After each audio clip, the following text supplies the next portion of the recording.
1960년대 보스턴, 열린 문틈의 그림자가 도시를 옥죄었습니다. 13명의 희생자를 낸 교살마 사건은 현대 수사학의 문을 열었죠. 60년 뒤 차가운 DNA 증거는 침묵하던 진실을 깨우며 정의의 무게를 다시 묻습니다.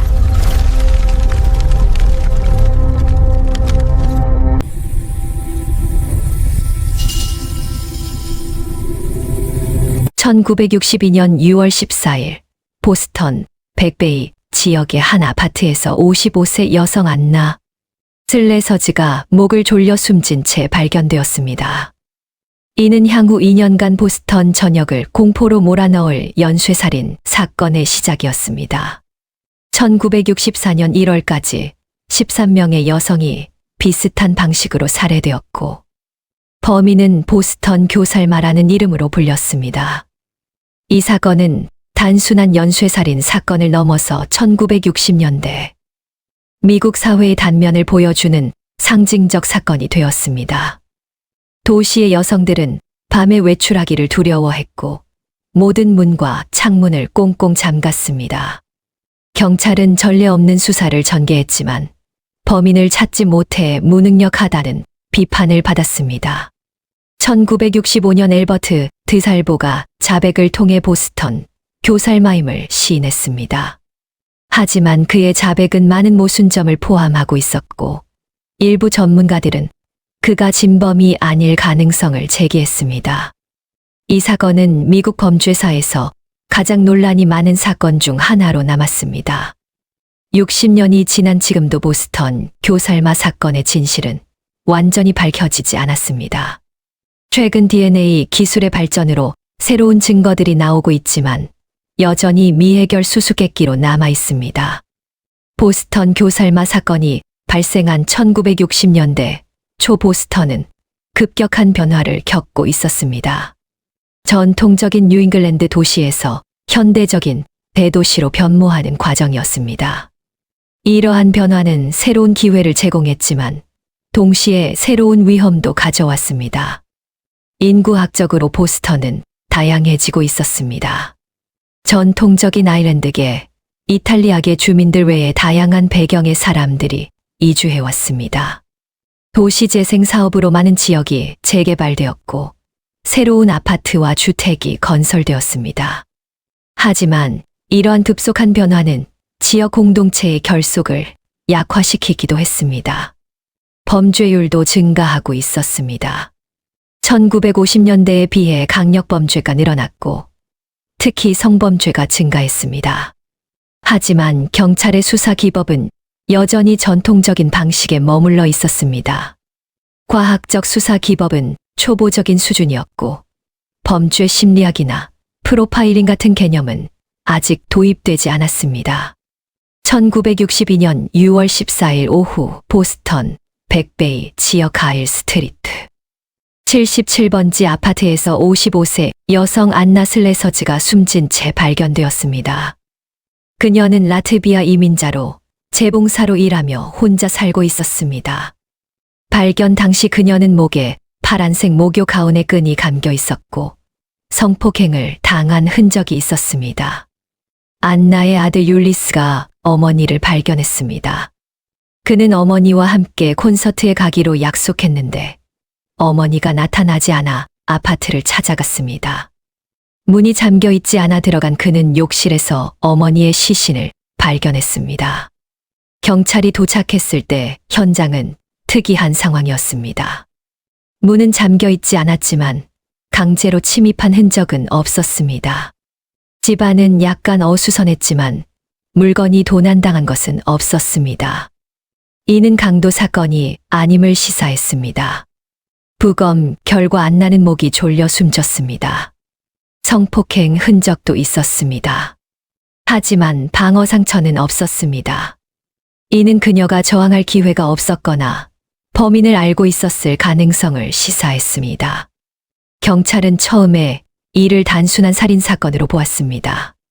안나의 개인적 관계를 조사했고 주변 사람들을 신문했습니다. 하지만 특별한 단서를 찾지 못했습니다. 현장에서 발견된 지문도 신원을 확인할 수 없었습니다. 안나 슬레서즈의 죽음 이후 2주도 지나지 않아 두 번째 사건이 발생했습니다. 6월 30일 68세 니나 니콜스가 자신의 아파트에서 목이 졸려 숨진 채 발견되었습니다. 그녀 역시 혼자 살고 있었고 스타킹으로 목이 졸려 있었습니다. 같은 날 오후 린시에서 65세 헬렌 블레이크도 비슷한 방식으로 살해되었습니다. 이로써 하루에 2명의 노인 여성이 같은 방식으로 살해되는 이상한 일이 벌어졌습니다. 8월 19일에는 75세 아이다 어가가 백베이 지역 아파트에서 숨진 채 발견되었습니다. 8월 21일에는 67세 제인 설리번이 도체스터 지역에서 발견되었습니다. 모두 같은 방식으로 살해되었습니다. 이 시점에서 보스턴 경찰은 연쇄살인의 가능성을 인정하기 시작했습니다. 사건들 사이에 공통점이 너무 많았습니다. 피해자는 모두 중년 이상의 여성이었고 혼자 살고 있었습니다. 모두 목이 졸려 숨졌고 성폭행 흔적이 있었습니다.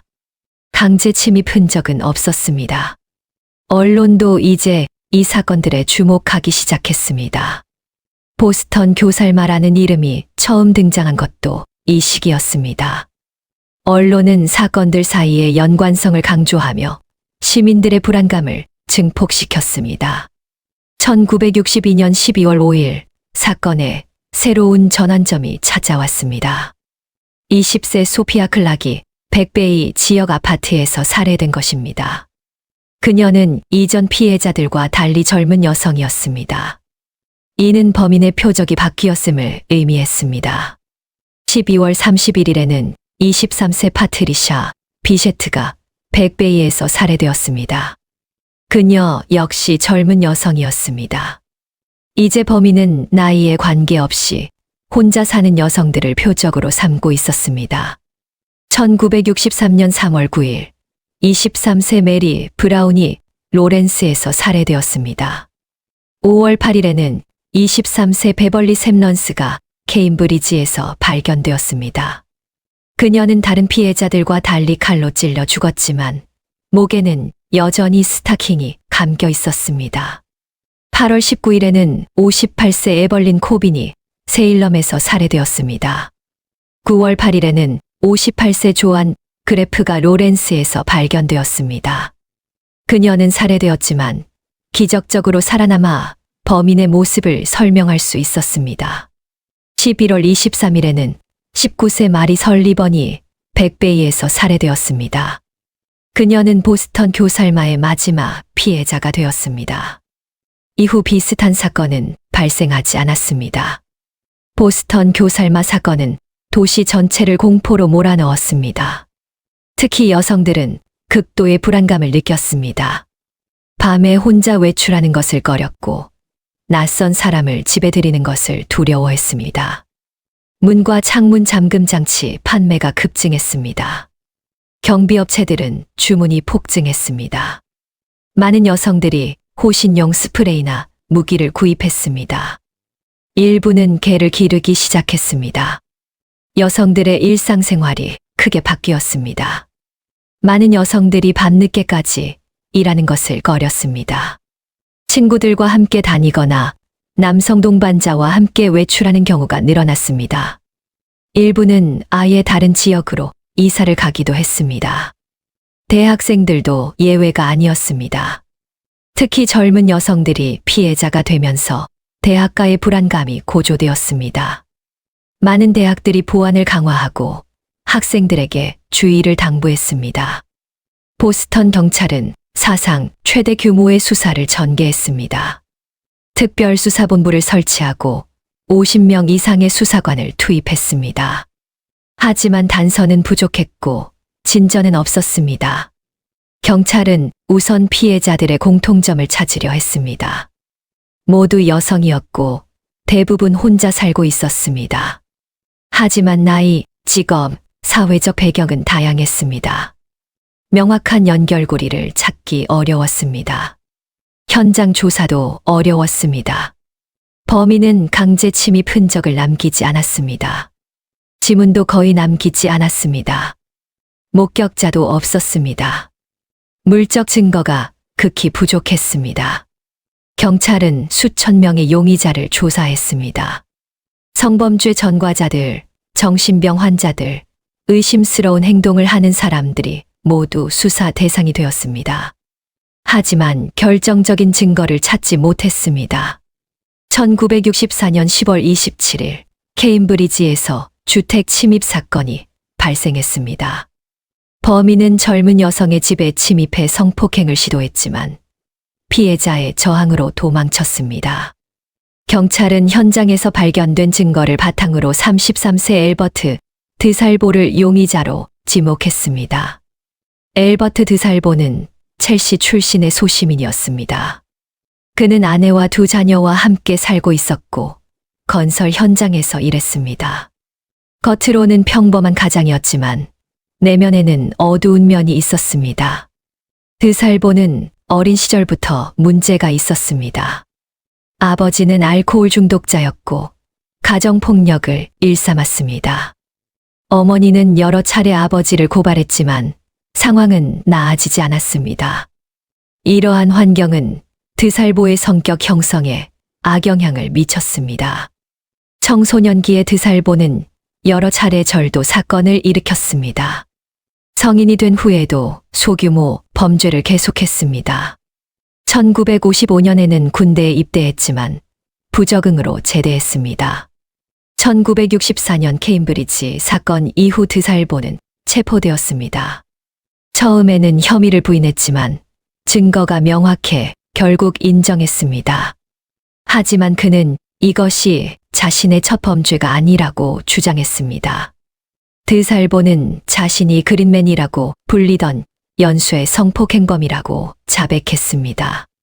그린맨은 1962년부터 1964년까지 보스턴 주변에서 활동한 성폭행범으로 녹색 작업복을 입고 다녔다고 해서 그런 이름이 붙었습니다. 하지만 더 충격적인 것은 그 다음이었습니다. 드살보는 자신이 보스턴 교살마라고 자백한 것입니다. 그는 13명의 피해자를 모두 자신이 죽였다고 주장했습니다. 1965년 3월 드살보는 변호사 애프리 베일리를 통해 자신이 보스턴 교살마라고 공식적으로 자백했습니다. 그는 13명의 피해자에 대해 상세한 설명을 했습니다. 사건 현장의 모습, 피해자의 특징, 범행 방법 등을 자세히 기술했습니다. 드살보의 자백은 매우 구체적이었습니다. 경찰이 공개하지 않은 사실들까지 알고 있었습니다. 예를 들어 피해자의 집안 구조, 개인 소지품, 범행 당시의 상황 등을 정확히 기술했습니다. 그는 자신이 어떻게 피해자들의 집에 들어갔는지도 설명했습니다. 대부분의 경우 수리공이나 관리인으로 위장해서 들어갔다고 했습니다.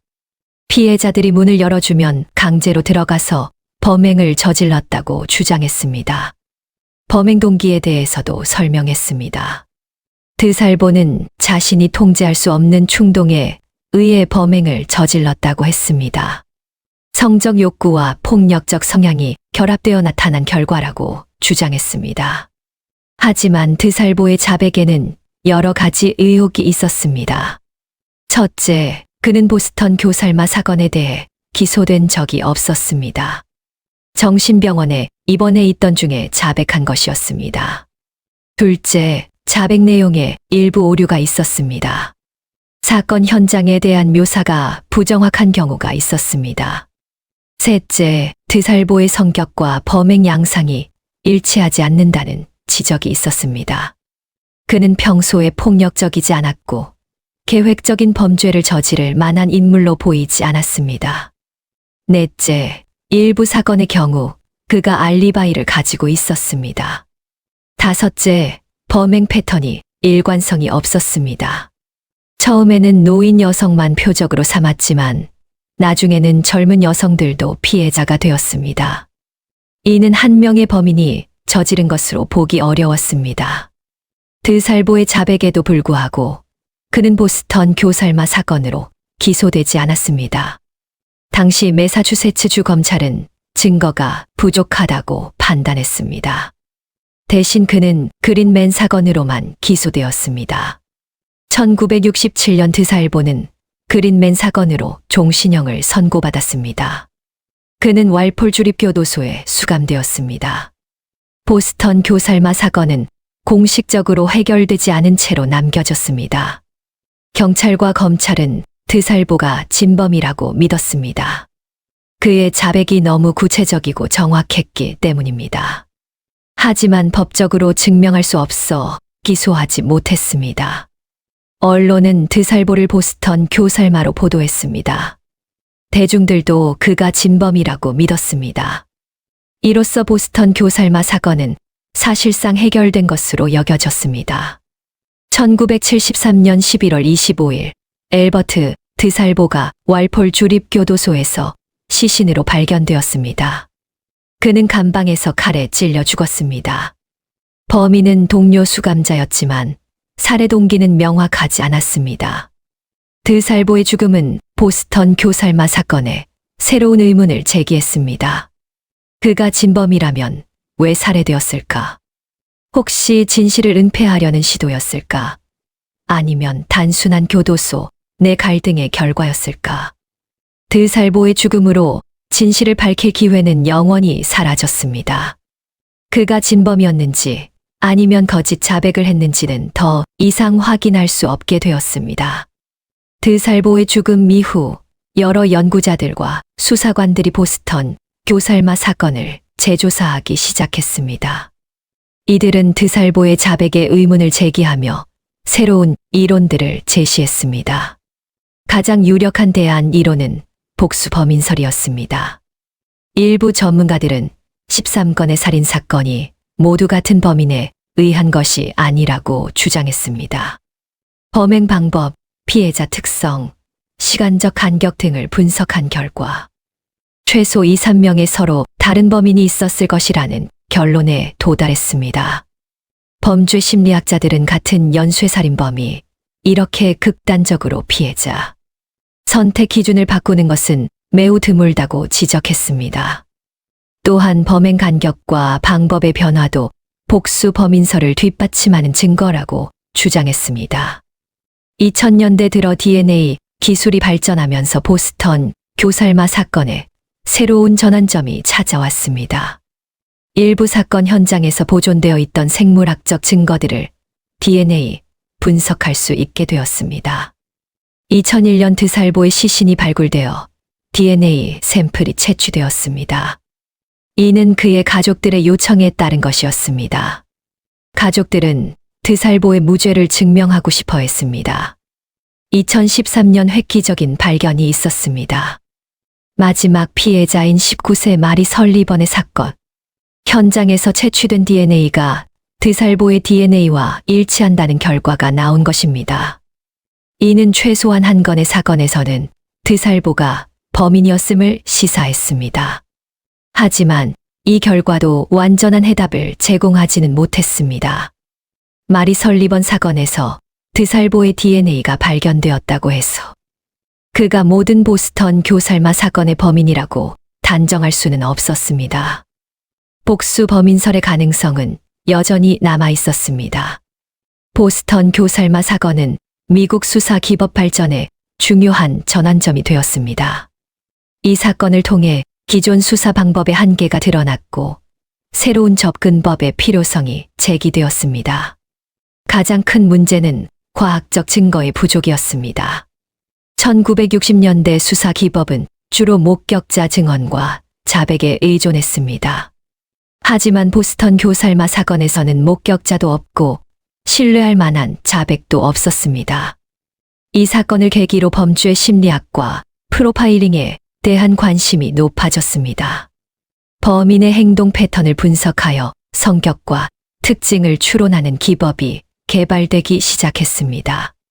FBI는 1970년대부터 범죄 심리 분석 프로그램을 본격적으로 시작했습니다.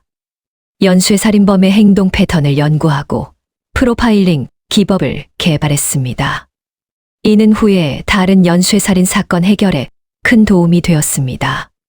60년이 지난 지금도 보스턴 교살마 사건은 완전히 해결되지 않은 수수께끼로 남아 있습니다. 드살보의 자백과 일부 DNA 증거에도 불구하고 모든 의문이 해소되지는 않았습니다. 이러한 미해결 상태는 여러 가지 의미를 가집니다. 첫째, 과학기술의 한계를 보여줍니다. 아무리 기술이 발전해도 오래된 증거를 완벽하게 분석하는 것은 어렵습니다. 둘째, 수사 기법의 한계를 나타냅니다. 당시의 수사 방법으로는 복잡한 연쇄살인 사건을 해결하기 어려웠습니다. 셋째, 진실의 복잡성을 보여줍니다. 단순한 선악 구조가 아니라 여러 가지 요인들이 복합적으로 작용한 결과일 수 있습니다. 하지만 이러한 미해결 상태가 반드시 부정적인 것만은 아닙니다. 계속되는 연구와 조사를 통해 새로운 사실들이 밝혀지고 있습니다. 또한 이 사건은 수사 기법 발전에 중요한 자료를 제공하고 있습니다. 보스턴 교살마 사건은 현재에도 여러 가지 교훈을 제공합니다. 첫째, 성급한 결론의 위험성입니다. 드살보의 자백을 너무 쉽게 받아들인 것은 진실을 왜곡할 수 있었습니다. 수사관들은 항상 비판적 사고를 유지해야 합니다. 둘째, 복수범인 가능성을 항상 고려해야 합니다. 연쇄살인 사건이라고 해서 반드시 한 명의 범인에 의한 것은 아닙니다. 모방범죄나 우연의 일치 가능성도 있습니다. 셋째, 과학적 증거의 중요성입니다. 목격자 증언이나 자백보다 객관적인 물적 증거가 더 신뢰할 만합니다. 하지만 과학적 증거도 완벽하지 않다는 점을 인식해야 합니다. 넷째, 언론의 역할입니다. 언론은 사건을 보도하되 선정적이거나 추측성 보도는 피해야 합니다. 시민들의 불안감을 불필요하게 증폭시키지 않아야 합니다. 다섯째, 피해자 중심의 접근입니다. 범인에 대한 관심만큼 피해자들에 대한 관심도 기울여야 합니다. 그들의 삶과 꿈, 그리고 유족들의 고통을 잊지 말아야 합니다. 보스턴 교살마 사건에서 가장 중요한 것은 13명의 무고한 피해자들입니다. 이들은 각자 고유한 삶을 살고 있었지만 한순간의 비극으로 생명을 잃었습니다. 그들의 이야기는 종종 범인에 대한 관심에 가려져 잊혀지곤 했습니다. 안나슬에서 지는 라트비아 이민자로 재봉사로 성실히 일하며 살아가고 있었습니다. 그녀는 음악을 좋아했고 아들과 함께 콘서트를 즐기곤 했습니다. 니나 니콜스는 퇴직한 간호사로 지역사회에서 존경받는 인물이었습니다. 젊은 피해자들도 각자의 꿈과 희망을 가지고 있었습니다. 소피아 클락은 대학생이었고 마리 설리번은 간호사가 되기 위해 공부하고 있었습니다. 이들의 죽음은 미래의 가능성을 모두 앗아갔습니다. 유족들의 고통은 말로 다할 수 없었습니다. 갑작스럽게 가족을 잃은 충격과 슬픔은 평생 지속되었습니다. 특히 사건의 잔혹성과 성적 폭력이 수반되었다는 사실은 유족들에게 더 큰 상처를 남겼습니다. 더욱 힘든 것은 진범이 누구인지 확실하지 않다는 점이었습니다. 드살보의 자백과 죽음, 그리고 계속되는 논란들로 인해 유족들은 진정한 정의가 실현되었는지 의문을 가져야 했습니다. 일부 유족들은 드살보가 진범이 아니라고 믿었습니다. 그들은 진짜 범인이 따로 있으며 아직도 처벌받지 않고 있다고 생각했습니다. 메리 설리번의 조카 케이시 셔먼은 이모의 사건을 재조사하는 데 평생을 바쳤습니다. 그는 여러 책을 쓰고 다큐멘터리에 참여하며 진실을 밝히려고 노력했습니다. 보스턴 교살마 사건은 언론과 대중문화에서 중요한 소재가 되었습니다. 사건이 진행되던 1960년대부터 언론은 이를 집중적으로 보도했습니다. 특히 텔레비전 뉴스가 발달하면서 더욱 생생한 보도가 가능해졌습니다. 초기 언론 보도는 시민들의 불안감을 증폭시키는 역할을 했습니다. 선정적인 제목과 자극적인 표현이 많이 사용되었습니다. 보스턴 교살마라는 이름 자체도 언론이 만들어낸 것이었습니다. 이 사건이 주는 가장 중요한 교훈은 진실을 찾는 것이 얼마나 어려운지를 보여준다는 것입니다. 단순해 보이는 사건도 실제로는 복잡한 요인들이 얽혀 있을 수 있습니다. 성급한 결론이나 선입견은 진실을 왜곡할 수 있습니다. 또한 이 사건은 수사 기법의 발전과 한계를 동시에 보여줍니다. 과학 기술이 발전해도 완벽한 해답을 제공하지 못하는 경우가 있습니다. 인간의 기억과 증언은 불완전하고 물적 증거도 시간이 지나면서 사라지거나 오염될 수 있습니다. 가장 중요한 것은 피해자들을 기억하는 것입니다. 안나 슬레서즈부터 마리 설리번까지 13명의 여성들은 각자 소중한 삶을 살고 있었습니다. 그들의 죽음은 단순한 통계가 아니라 13개의 꺾인 인생입니다. 보스턴 교살마 사건은 아직 끝나지 않았습니다.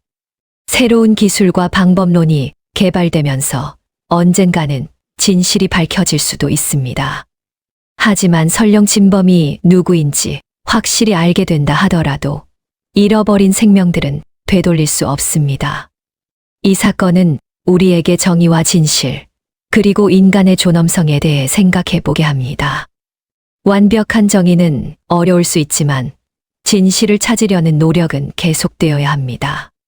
그것이 희생자들과 그 가족들에게 빚진 우리의 의무입니다. 보스턴 교살마 사건은 단순한 범죄 사건을 넘어서 인간 사회의 어두운 면과 밝은 면을 동시에 보여주는 거울입니다. 우리는 이 거울을 통해 우리 자신을 성찰하고 더 나은 사회를 만들어 나가야 합니다.